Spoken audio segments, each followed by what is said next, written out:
Now let's take a look at how to tie a gill nymph. This is a tricky little pattern, but by staying organized, we can make it a little bit easier. In the vise is an Ahrex 531, and the thread I'm using is Fulling Mill's new Pro Flat in 70 denier. After 5 or 6 turns of lead, we're going to tie in some pheasant tail. Next, we're going to tie in some synthetic biot and start building up a tapered body. But don't go overboard. We still have a lot of materials to add on. For the gill material, I'm going to be using some Fulling Mill Pro Floss in 340 denier. Floss has a tendency to fray when it's manipulated too much. To compensate, I've waxed it before cutting it into 12 even pieces. Now to tie in the gills.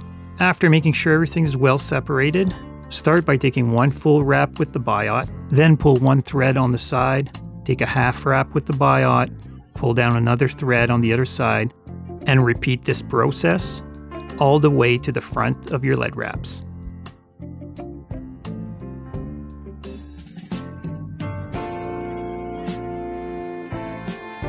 After securing and cutting the excess off the biot, take a second to pull the gills out and down to make sure they're all aligned.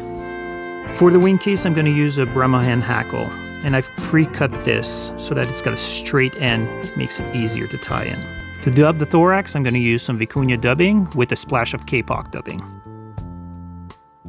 Finally, I'm going to use some pheasant tail for her legs. Once I have everything tied in, measured, and to the right length, I'm going to double back my tying point by bringing the legs backwards and going back over them. This will make it quite a bit more durable. And it's a really good habit to get into anytime you're tying materials right behind the hook eye.